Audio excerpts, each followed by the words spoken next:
হাজার বছর ধরে মানুষ এর জন্যই যুদ্ধ করেছে, সাম্রাজ্য করেছে, আবার সাম্রাজ্য ধ্বংসও হয়েছে। আমি বলছি সোনার কথা।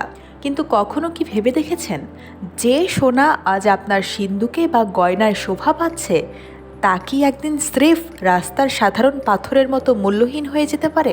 আজকের এই বিশেষ প্রতিবেদনে আমরা বিজ্ঞানের যুক্তি আর অর্থনীতির সমীকরণ দিয়ে খুঁজব সোনার ভবিষ্যৎ আসলে কী। সোনা কেন মূল্যবান? কারণ এটি বিরল।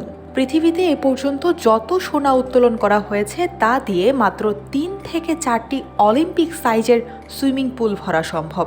সোনা মরিচা ধরে না, ক্ষয় হয় না এবং এটি অত্যন্ত নমনীয়। কিন্তু এর আসল শক্তি হলো বিশ্বাস।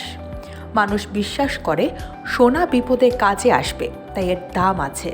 বর্তমানের স্মার্টফোন থেকে শুরু করে নাসার জেমস ওয়েব টেলিস্কোপ, সোনা ছাড়া আধুনিক প্রযুক্তি অচল। এবার আসা যাক মূল প্রশ্নে, মূল্যহীন হওয়ার সম্ভাবনা কি আছে? ইতিহাসে অনেক সম্পদই মূল্য হারিয়েছে। এর পেছনে দুটি বড় কারণ থাকতে পারে। প্রথমত, স্পেস মাইনিং বা মহাকাশ খনন।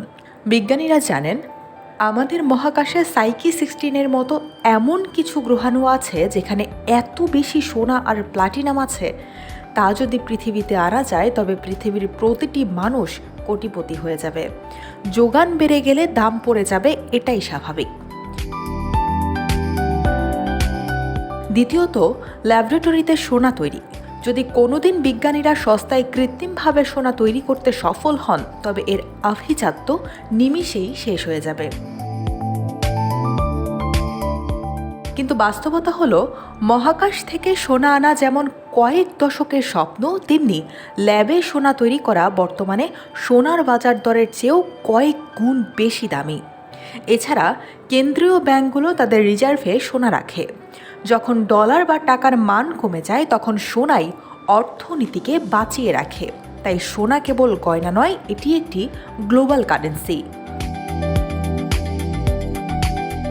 শেষ কথা হলো, সোনা হয়তো কোনোদিন তার আকাশচুম্বী দাম হারাতে পারে যদি যোগান অঢেল হয়ে যায়, কিন্তু এটি মূল্যহীন হবে না, কারণ এর ব্যবহারিক ও শিল্প মূল্য অপরিসীম।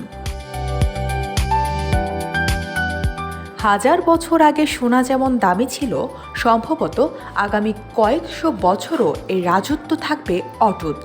আপনি কি মনে করেন? আপনার মতামত কমেন্টে জানান।